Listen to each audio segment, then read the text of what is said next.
Good evening and welcome. You're watching NIBS, and this is the Evening Report. Reports have continued to emerge on the unprecedented unrest and violence in Koltan, North Bakia. We now know that what was first believed to be incidents of sporadic rioting in the city are in fact due to the deployment of a new bioweapon. Experts are referring to the Alaunus virus as the inciting cause of this violence, and currently it seems to be spreading like wildfire through the city. BVPU civil and military authorities have reported concerns that they may have to withdraw from the city of Koltan entirely.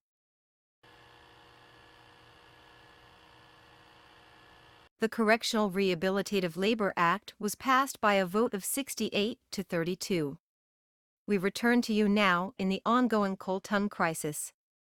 Violence in the city continues into its third day as hordes of infected individuals as well as what have been described as mutated monsters are rampaging through the streets. Police forces, FVRC volunteer brigades, and the BVPU reserve units in the city have struggled to contain the outbreak as order has begun to break down in the city. Meanwhile, the whereabouts of the Revolutionary Council and other BVPU politicians are unknown.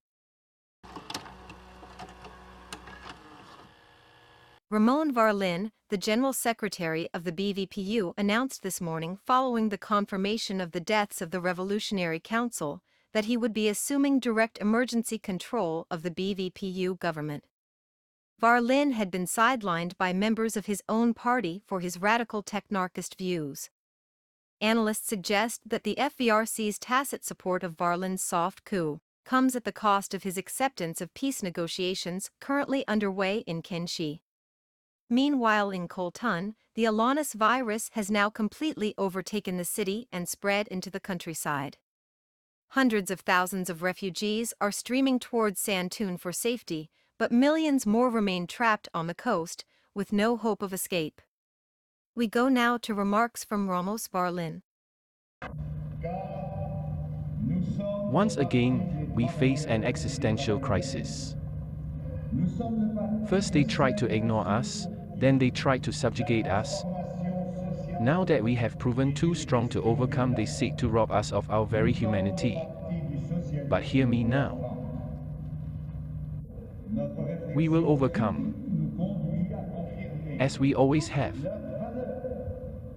Those responsible for this poison on our lands will face our reckoning. Historic news today as envoys from the Bakian People's Vanguardist Union, the Bakian Republic, the Empire of Adamar, and the Federal Vanguardist Rail Commonwealth signed an armistice officially ending hostilities in the decade-long Bakian Civil War. Deputy Chairman Rosef Al-Rakia, the representative from the FVRC, and Count Sverre Sigurdsson III, the representative from Adamar, have been nominated for a joint Tobel Peace Prize. Conspicuously absent from this announcement was any mention from any delegate of the impact of the Alaunus virus on the acceleration of peace talks, or of who deployed the devastating weapon against the BVPU. What remains clear is that while this war is finally over, a new age of unrestrained warfare has begun.